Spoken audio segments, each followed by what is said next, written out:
Hi friends, പുതിയ ഒരു വീഡിയോയിലേക്ക് എല്ലാവർക്കും സ്വാഗതം.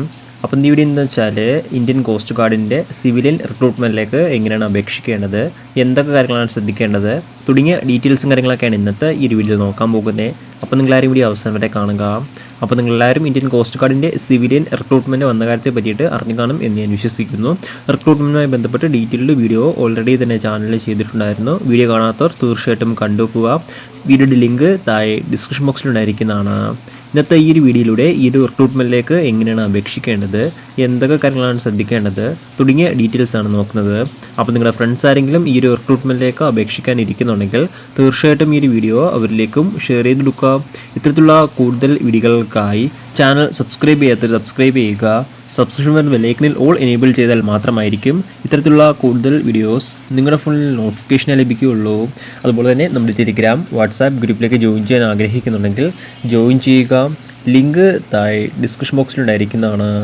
നമുക്ക് കാര്യത്തിലേക്ക് കടക്കാം. ഈ ഒരു റിക്രൂട്ട്മെൻറ്റിലേക്ക് അപേക്ഷിക്കേണ്ടത് ഓഫ്ലൈൻ വഴിയാണ്. ഓഫ്ലൈൻ വഴി 14 ഓഗസ്റ്റ് 2023 വരെ അപേക്ഷിക്കാൻ സാധിക്കുന്നതാണ്. അപേക്ഷിക്കാൻ ആഗ്രഹിക്കുന്നവർ ലാസ്റ്റ് പാർട്ടിന് അപേക്ഷിക്കുക. ഇനി നമുക്ക് എങ്ങനെയാണ് അപേക്ഷിക്കേണ്ടത്, എന്തൊക്കെ കാര്യങ്ങളാണ് ശ്രദ്ധിക്കേണ്ടത് തുടങ്ങിയ ഡീറ്റെയിൽസ് നോക്കാം. അപേക്ഷിക്കാനുള്ള ആപ്ലിക്കേഷൻ ഫോം ഡൗൺലോഡ് ചെയ്യാനുള്ള ലിങ്ക് ഈ ഒരു ആർട്ടിക്കിളിൽ ആഡ് ചെയ്തിരിക്കുന്നതാണ്. അപ്പോൾ ആപ്ലിക്കേഷൻ ഫോം വേണ്ടവർ ഈ ഒരു ആർട്ടിക്കിൾ ചെക്ക് ചെയ്യുക. ഈ ഒരു ആർട്ടിക്കിളിൻ്റെ ലിങ്ക് എന്തായി ഡിസ്ക്രിപ്ഷൻ ബോക്സിൽ ആഡ് ചെയ്തിരിക്കുന്നതാണ്. ഇതാണ് ആപ്ലിക്കേഷൻ്റെ ഫസ്റ്റ് പേജ്. അപ്പോൾ ഇതെങ്ങനെയാണ് ഫിൽ ചെയ്യുന്നത് നോക്കാം. ആദ്യമായിട്ട് വലത്തേ സൈഡിൽ ചോദിച്ചിരിക്കുന്നത് പാസ്പോർട്ട് സൈസ് ഫോട്ടോയാണ്. അപ്പോൾ നിങ്ങളുടെ പാസ്പോർട്ട് സൈസ് ഫോട്ടോ അവിടെ ഒട്ടിക്കുക. അതിനുശേഷം തൊട്ട് താഴെ നിങ്ങൾ ഏത് പോസ്റ്റിലേക്ക്, അതായത് name of post applied for, അതിനുശേഷം ആ ഒരു ഡാഷിൽ നിങ്ങൾ ഏത് പോസ്റ്റിലേക്കാണ് അപ്ലൈ ചെയ്യുന്നത് ആ ഒരു പോസ്റ്റിൻ്റെ പേര് അവിടെ എഴുതുക. അതിനുശേഷം അടുത്ത ഒന്നാമതായിട്ട് ചോദിച്ചിരിക്കുന്നത് നെയിം ഓഫ് ആപ്ലിക്കൻ്റ് എന്നാണ്, അതായത് നിങ്ങളുടെ പേരാണ് ചോദിച്ചിരിക്കുന്നത്. അപ്പോൾ നിങ്ങളുടെ പേര് ക്യാപിറ്റൽ ലെറ്ററിൽ അവിടെ എഴുതുക. അടുത്ത രണ്ടാമതായിട്ട് വെച്ചിരിക്കുന്നത് ഡേറ്റ് ഓഫ് ബർത്ത് ആണ്. അപ്പോൾ നിങ്ങളുടെ ഡേറ്റ് ഓഫ് ബർത്ത് അവിടെ എഴുതുക. അടുത്ത മൂന്നാമതായിട്ട് വെച്ചിരിക്കുന്നത് നിങ്ങളുടെ ഫാദേഴ്സ് നെയിമാണ്. അപ്പോൾ നിങ്ങളുടെ ഫാദേഴ്സ് നെയിം അവിടെ എഴുതുക. അടുത്ത നാലാമതായിട്ട് വെച്ചിരിക്കുന്നത് പെർമനൻറ്റ് അഡ്രസ്സാണ്. അപ്പോൾ നിങ്ങളുടെ പെർമനൻറ്റ് അഡ്രസ്സ് അതിന് നേർക്ക് എഴുതുക. അതിനുശേഷം അഞ്ചാമതായിട്ട് വെച്ചിരിക്കുന്നത് കറസ്പോണ്ടൻറ്റ് അഡ്രസ്സാണ്. അപ്പോൾ നിങ്ങളുടെ കറസ്പോണ്ടൻറ്റ് അഡ്രസ്സ് അതിന് നേരെ എഴുതുക. അടുത്ത ആറാമതായിട്ട് വെച്ചിരിക്കുന്നത് മൊബൈൽ നമ്പറാണ്. അപ്പോൾ നിങ്ങളുടെ വാലിഡ് ആയിട്ടുള്ള ഒരു മൊബൈൽ നമ്പർ അവിടെ എഴുതുക. അടുത്ത ഏഴാമതായിട്ട് ചോദിച്ചിരിക്കുന്നത് ഇമെയിൽ ഐ ഡി ആണ്. അപ്പോൾ നിങ്ങളുടെ ഇമെയിൽ ഐ ഡി അവിടെ എഴുതുക. അടുത്ത എട്ടാമതായിട്ട് ചോദിച്ചിരിക്കുന്നത് ഫോട്ടോ ഐ ഡി നമ്പറാണ്. അതായത് നിങ്ങളുടെ ഫോട്ടോ ഐ ഡി കാർഡായിട്ടുള്ള, അതായത് നിങ്ങളുടെ Aadhaar card, driving licence, PAN card തുടങ്ങിയവയുടെ നമ്പറാണ് ഇവിടെ ചോദിച്ചിരിക്കുന്നത്. അപ്പോൾ നിങ്ങൾക്ക് ഏതെങ്കിലും ഐ ഡി കാർഡ് ഉണ്ടെങ്കിൽ ആ ഒരു ഐ ഡി കാർഡിൻ്റെ നമ്പർ അവിടെ എഴുതുക. അടുത്ത ഒൻപതാമതായിട്ട് ചോദിച്ചിരിക്കുന്നത് ആധാർ കാർഡിൻ്റെ നമ്പറാണ്. അപ്പോൾ നിങ്ങളുടെ ആധാർ കാർഡിൻ്റെ നമ്പർ അവിടെ എഴുതുക. അടുത്ത പത്താമതായിട്ട് ചോദിച്ചിരിക്കുന്നത് എഡ്യൂക്കേഷൻ ക്വാളിഫിക്കേഷൻസ് ആണ്. അതായത് നിങ്ങളുടെ എഡ്യൂക്കേഷൻ ക്വാളിഫിക്കേഷൻസ് എന്തൊക്കെ ഉണ്ട് എന്നാണ്. ഇപ്പോൾ നിങ്ങൾക്ക് 10ാം ക്ലാസ്, +2 അതുപോലെ തന്നെ ഡിഗ്രി ക്വാളിഫിക്കേഷനൊക്കെ ഉണ്ടെങ്കിൽ നിങ്ങൾക്ക് അതെല്ലാം ഓരോ കോളത്തിൽ എഴുതാൻ സാധിക്കുന്നതാണ്. ആദ്യത്തെ കോളത്തിൽ ഏത് കോഴ്സാണോ, അതായത് 10th ആണെങ്കിൽ 10th എന്ന് എഴുതുക, +2 ആണെങ്കിൽ +2 എന്ന് എഴുതുക, അതല്ല ഡിഗ്രി ആണെങ്കിൽ ഡിഗ്രി എന്ന് എഴുതുക. അതിനുശേഷം അടുത്ത കോളത്തിൽ നിങ്ങൾ ഏത് വർഷമാണ് പാസ്സായിട്ടുള്ളത് ആ ഒരു ഇയർ അവിടെ എഴുതുക. അതിനുശേഷം അടുത്ത കോളത്തിൽ പെർസെൻറ്റേജ് ഓഫ് മാർക്കാണ്, അതായത് ആ ഒരു 10ൽ അല്ലെങ്കിൽ +2ൽ നിങ്ങൾക്ക് എത്ര പെർസെൻറ്റേജ് മാർക്ക് ലഭിച്ചു അത് അവിടെ എഴുതുക. അതിനുശേഷം തൊട്ടടുത്ത കോളത്തിൽ നിങ്ങൾ ഏത് ബോർഡിൻ്റെ കീഴിൽ നിന്നാണ് പഠിച്ച് പാസ്സായിട്ടുള്ളത് ആ ഒരു ബോർഡിൻ്റെ പേര് അവിടെ എഴുതുക. ഇങ്ങനെയാണ് എഡ്യൂക്കേഷൻ ക്വാളിഫിക്കേഷൻ ഫില്ല് ചെയ്യേണ്ട ആ ഒരു ബോക്സിൻ്റെ രീതി. ഇത്രയും കാര്യങ്ങൾ ചെയ്യുമ്പോൾ ഫസ്റ്റ് പേപ്പർ ഫില്ല് ചെയ്ത് കഴിഞ്ഞിരിക്കുന്നതാണ്. ഇനി അടുത്തായിട്ട് വരുന്ന രണ്ടാമത്തെ പേജാണ്. അപ്പോൾ ഈ ഒരു പേജിൽ ആദ്യമായിട്ട് ചോദിച്ചിരിക്കുന്ന ഇയർ ഓഫ് എക്സ്പീരിയൻസ് ആണ്. അപ്പോൾ നിങ്ങൾക്ക് എക്സ്പീരിയൻസ് ഉണ്ടെങ്കിൽ അവിടെ അവർ എക്സ്പീരിയൻസ് കാര്യം മെൻഷൻ ചെയ്തിരിക്കേണ്ടതാണ്. അടുത്ത 11ാമതായിട്ട് വെച്ചിരിക്കുന്നത് ജെൻഡറാണ്. അപ്പോൾ നിങ്ങളുടെ ജെൻഡർ ഏതാണോ അത് അവിടെ എഴുതുക. അടുത്ത 12ാമതായിട്ട് വെച്ചിരിക്കുന്നത് കാറ്റഗറി അപ്ലൈഡ് എന്നാണ്, അതായത് ഏത് കാറ്റഗറിയിലേക്കാണ് അപ്ലൈ ചെയ്യുന്നതെന്നാണ്. അപ്പോൾ നിങ്ങളുടെ കാറ്റഗറി ഏതാണോ അത് ടിക്ക് ചെയ്ത് കൊടുക്കുക. അതിനുശേഷം അടുത്തതായിട്ട് വെച്ചിരിക്കുന്നത് ഐഡൻറ്റിഫിക്കേഷൻ മാർക്കാണ്. അപ്പോൾ നിങ്ങളുടെ ബോഡിയിലുള്ള 2 ഐഡൻറ്റിഫിക്കേഷൻ മാർക്ക് അവിടെ എഴുതുക.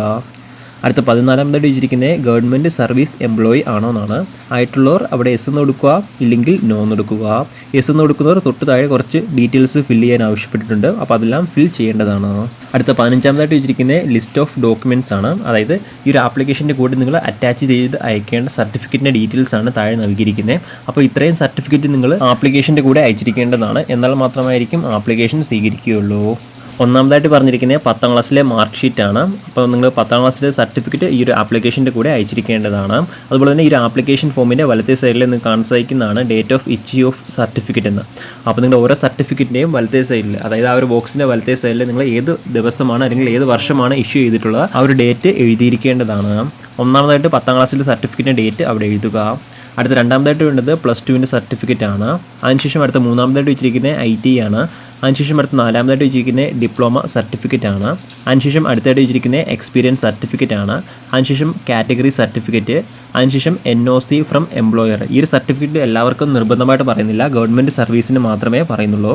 അതിനുശേഷം അടുത്തായിട്ട് ഫോട്ടോ ID പ്രൂഫാണ്. അതായത് നിങ്ങൾ 8ാമത്തെ ഓപ്ഷനിൽ ഏത് ID പ്രൂഫിൻ്റെ നമ്പറാണ് നൽകുന്നത്, ആ ഒരു ID പ്രൂഫ് ഏത് ദിവസമാണ് ഇഷ്യൂ ചെയ്തിട്ടുള്ളത്, അവർ ഇഷ്യൂ ചെയ്ത ഡേറ്റ് ഈ ഇതിൽ വലത്തെ സൈഡിൽ എഴുതിയിരിക്കേണ്ടതാണ്. അതിനുശേഷം അടുത്തായിട്ട് നിങ്ങൾ വെക്കേണ്ടത് പാസ്പോർട്ട് സൈസ് ഫോട്ടോ ആണ്. 2 പാസ്പോർട്ട് സൈസ് ഫോട്ടോ ആപ്ലിക്കേഷൻ്റെ കൂടെ അയച്ചിരിക്കേണ്ടതാണ്. കൂടാതെ ബ്ലാങ്ക് എൻവലപ്പ് കവർ, 50 രൂപയുടെ സ്റ്റാമ്പ് ഒട്ടിച്ചിട്ടുള്ള ബ്ലാങ്ക് എൻവലപ്പ് കവർ ഈ ഒരു ആപ്ലിക്കേഷൻ്റെ കൂടെ അയച്ചിരിക്കേണ്ടതാണ്. ഇത്രയും ഡോക്യുമെൻറ്റ്സ് ആണ് ഈ ഒരു ആപ്ലിക്കേഷൻ്റെ കൂടെ അയക്കേണ്ടത്. അതുപോലെ തന്നെ ഓരോ സർട്ടിഫിക്കറ്റിൻ്റെയും ഡേറ്റ് ഓഫ് ഇഷ്യൂ നിങ്ങൾ ആപ്ലിക്കേഷൻ ഫോമിൽ മെൻഷൻ ചെയ്തിരിക്കേണ്ടതാണ്. ഇത്രയും കാര്യങ്ങൾ ചെയ്യുമ്പോൾ രണ്ടാമത്തെ ആപ്ലിക്കേഷൻ ഫോമിൻ്റെ പേജും ഫില്ല് ചെയ്ത് കഴിഞ്ഞിരിക്കുന്നതാണ്. ഇനി അടുത്തായിട്ട് വരുന്നത് ആപ്ലിക്കേഷൻ ഫോമിൻ്റെ 3ാമത്തെ പേജാണ്. ഈ ഒരു ഫോമിൽ ആദ്യമായിട്ട് നൽകിയിരിക്കുന്നത് ഡിക്ലറേഷനാണ്. അപ്പോൾ ഈ ഒരു ഡിക്ലറേഷൻ നിങ്ങൾ വായിച്ചു നോക്കുക. അതിനുശേഷം തൊട്ട് താഴെ ലെഫ്റ്റ് ഹാൻഡ് തമ്പ് ഇംപ്രഷൻ എന്നൊരു ഓപ്ഷൻ കാണാൻ സാധിക്കുന്നതാണ്. അപ്പോൾ അതിൻ്റെ തൊട്ട് താഴെ ഒരു ബോക്സ് കാണാൻ സാധിക്കുന്നതാണ്. ആ ഒരു ബോക്സിൽ നിങ്ങളുടെ ലെഫ്റ്റ് ഹാൻഡ് പതിച്ചിരിക്കേണ്ടതാണ്. അതിനുശേഷം തൊട്ട് താഴെ ഇടത്തെ സൈഡിൽ ഡേറ്റും പ്ലേസും ആവശ്യപ്പെട്ടിട്ടുണ്ട്. അപ്പോൾ നിങ്ങളുടെ ഡേറ്റും പ്ലേസും അവിടെ എഴുതുക. അതിനുശേഷം വലത്തെ സൈഡിൽ സിഗ്നേച്ചർ ഓഫ് ആപ്ലിക്കൻ്റ് എന്നൊരു ഓപ്ഷൻ കാണാൻ സാധിക്കുന്നതാണ്. അപ്പോൾ അവിടെ നിങ്ങൾ സൈനും ചെയ്തിരിക്കേണ്ടതാണ്.